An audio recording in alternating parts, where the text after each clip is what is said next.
Hi again then guys, and welcome to episode 33 of SuperSports, the review series for the vehicles on Gran Turismo which are high performance exotics, but they generally nestle quite well between normal sports cars, stuff like the Audi TT Quattro, Honda S2000, that kind of thing, but at the same time they're not quite on the same level as a supercar.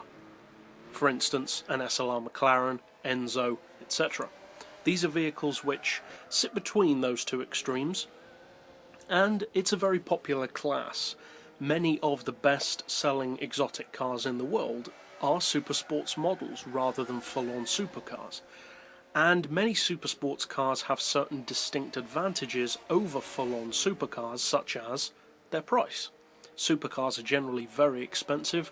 Supersports cars are generally far more reasonable, both in real life and on Gran Turismo.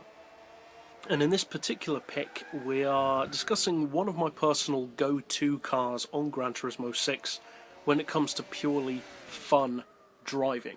This is one of those cars which, it's only around probably maybe 20 or 30 vehicles that are my go-to cars. Cars which, when I'm cruising or just fancy a bit of fun, are the cars that I go to. It's a pretty eclectic mix. There are hot hatches in there, race cars, supercars, etc.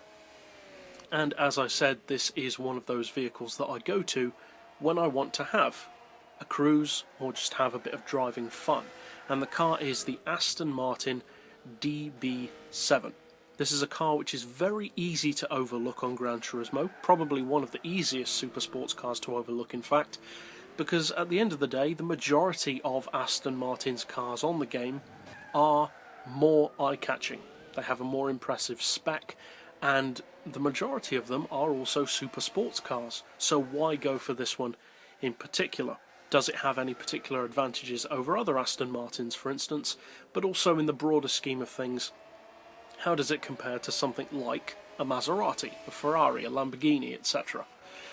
Well, as far as price, it's a lot cheaper than other Aston Martins. It's under 200,000 credits, making it a lot cheaper than many of them. It's 194,000 credits, to be exact, and that's pretty good value for an Aston, because like Mercedes, Aston Martin has always been a manufacturer on Gran Turismo which has had extremely high prices, really for no apparent reason, because they are rarely as good as their price would suggest. Or at least you could assume that based on how quick they seem to be or their on-paper spec. Consider the on-paper spec of this car, for instance. It's powered by a Jaguar-sourced 5.9 litre naturally aspirated V12. Now that's a pretty good start. It sounds like a beefy engine, and it is.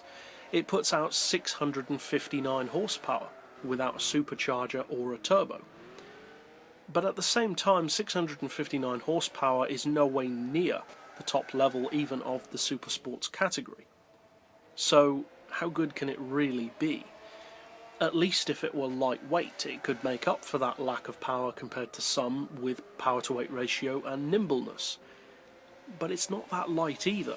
It's not overly heavy as far as Astons go, but at 1,316 kilos with the full weight loss package, it's certainly no flyweight. There are significant amounts of supersports models which are lighter. So it's not overly light and it's not overly powerful. What about torque? Well, it puts out 539 pound-feet. So, again, decent enough, but it's not going to break the bank or any records anytime soon. The power-to-weight ratio is uninspiring as far as Gran Turismo goes, at least in the supersports class at 501 horsepower per tonne. That's more than a Veyron has in real life, but this is Gran Turismo we're talking about, so not that impressive in the broad scheme of things. Now going back to that price, this is almost a 200 grand car, so why buy it? Well, if you're talking pure facts and on-paper spec and hard comparisons to its rivals, to be completely honest, there aren't that many reasons why you should buy this instead of a TVR, a Ferrari, a Lamborghini, or the like. The fact is, many of them are faster, are better value. So why are we featuring it at all? Well, for one thing, regardless of whether or not it's the best in its class, it still deserves a place in the series, even if it wasn't a good car. But as I said, it's one of my go-to cars, and that's one of the reasons why I would say that this car is worth checking out. The fun factor. It may not be the quickest in a straight line, or necessarily around any particular track, but it's quick enough to be competitive, not necessarily the best, but competitive, and it's definitely a lot of fun. It looks fantastic. I think it's one of the most elegant car designs ever made. It's powerful enough to have tons of fun on any track. The top speed is around the same as the Vanquish, and this is a significantly cheaper car than the Vanquish. The acceleration is certainly not slow by anyone's standards. It's no Tomahawk, of course, but it's not slow. And the PP is only 563, which isn't that high if you think about it. That's lower than your average higher-end Super Saloon. So it's actually not a bad car. It's nowhere near being the best in any way, but it's certainly not bad. And one of the good things about the DB7 is it's a very smooth all-round package. That's the primary word that I would use to describe this car. Smooth. Everything about it is slick and smooth and elegant. It's not designed to break lap records, it's designed to be a usable GT car in the real world. So of course it's not going to equate to something like a Nissan GTR around the track.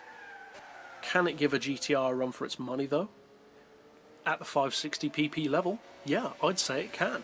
So if you're looking for an interesting alternative to more obvious choices of super sport, you may want to consider trying out a DB7. Don't expect the world from it, but it's certainly not a bad car. But that's it overall for this particular review. I'll see you guys next time, and as always, thanks for watching.